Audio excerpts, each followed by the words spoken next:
Something about Wendy Osefo's return to BravoCon 2025 felt different, heavier, more charged, like she was stepping into something bigger than just a fan event. When she walked on stage that day, it wasn't just a reality TV star returning. It was a woman facing serious legal scrutiny, and a public watching, judging, and waiting. The cheers were real. The tension was real. And you could feel under the surface that this was not just a reunion moment. It was a reckoning. Let's start with the woman at the heart of all this drama. Wendy Osefo is far more than just another Real Housewife. She's a scholar, a professor turned political commentator, philanthropist, and mother. She joined the Real Housewives of Potomac in season 5, becoming one of the most articulate, educated voices on the show. Her public image has always leaned on dignity, intellect, and strength. She presented herself as a role model, career woman, mother, committed wife, the kind of brave celebrity fans respected not just for her drama, but for her grace. And yet, now that image feels fragile, because the story that brought her crashing back onto the spotlight, her rest, threatens to rip that polished veneer apart. In early October 2025. Everything changed. Wendy and her husband, Eddie Osefo, were arrested by Maryland authorities. It was a major shock. 16 charges for Wendy, including 7 felonies. Eddie, for his part, faces 18 counts. What's at the core? Prosecutors say the couple staged a burglary at their Maryland home. A break-in that never happened, or at least never happened the way they claimed. According to the indictment, they filed false insurance claims, big ones. The numbers are staggering. Documents suggest the claimed loss was over $200. Zero worth of designer bags, jewelry, clothing, all stolen while the Osefos were reportedly on a trip to Jamaica. Investigators dug into the scene. Their findings? Complicated. No obvious signs of a forced break-in. Surveillance cameras installed inside and outside the home showed no motion or struggle. And some of the stolen items? They were apparently returned to the very stores they came from. Full refunds.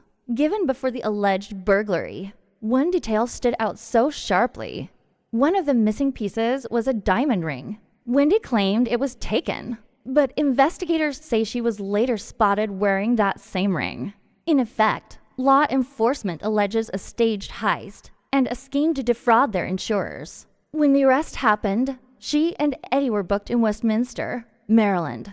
They posted bond $50,000 for each. A search warrant was executed at their home, and investigators say they recovered about 15 of the items they claimed were stolen. In the days following their release, Wendy broke her silence, but carefully. On October 19th, she posted 2 photos of herself in a glamorous, plunging black gown. The caption? Simple, powerful, and layered, and through it all, God remains faithful.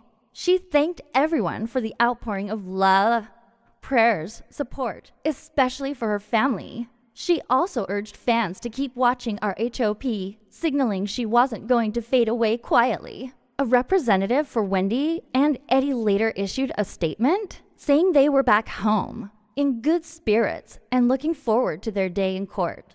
They asked for privacy, legal strategy, of course, but also a plea for space as this storm brews. Meanwhile, fans watched. Some believed her faith. Others started to question everything. Then came BravoCon. On November 14, 2025, in Las Vegas at the Caesars Forum, Wendy took a seat on the RHOP panel. Her first major public appearance since the arrest. The room was buzzing. Her castmates, fans, media. Every eye was on her. When she spoke, she didn't dodge the elephant in the room. She thanked her castmates, naming Stacey Rush and Monique Samuels specifically, saying they were the first to reach out. She thanked Tia Glover and Gazelle Bryant too for calling multiple times, for staying close. Then she turned to production, to Bravo, to the fans. It's an unfortunate situation, she said. But then she dropped the line that lit up her social feeds. When the time is right, I will share my story. For now, they're just allegations. Her tone measured, her delivery poised. But every word carried weight. She paused, looked out at the crowd, and said she was overwhelmed by love. "Thank you so much," she said.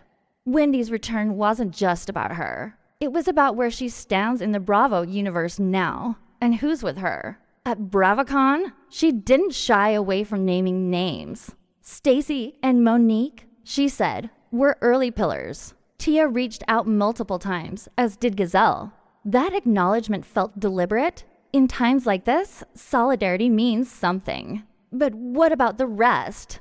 Who stayed silent? Who was less vocal? Even as she thanked a few, the absence of others spoke volumes. In an industry of alliances, every hand extended or withheld is a signal.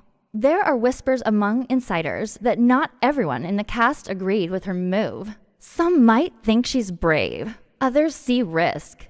Either way, her presence on that stage was a statement.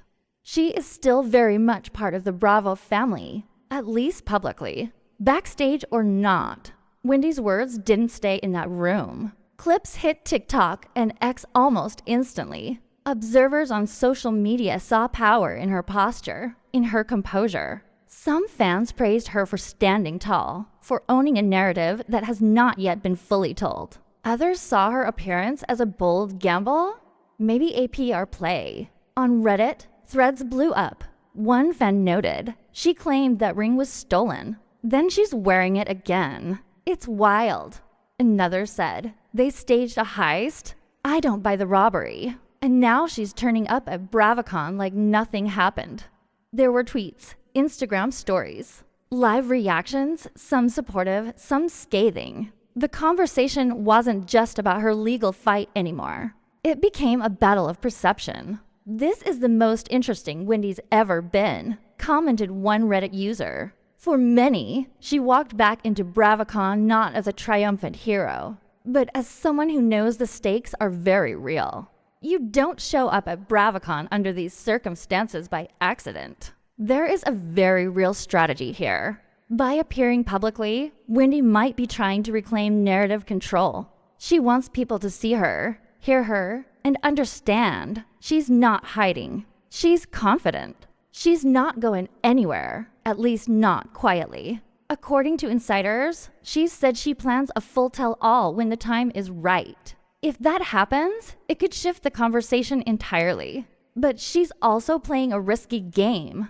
More exposure equals more scrutiny. Every inch she steps out, she invites more questions, more investigation, more commentary. In the court of public opinion, that could either win her sympathy or open new wounds. There's also a legal subtext. The more she humanizes herself now, the more she may try to shape how her side is perceived. But legal teams don't always like public confessions. If she goes too far, she could complicate her case. If she holds back, she risks being branded evasive. Either way, this is a high-stakes PR play.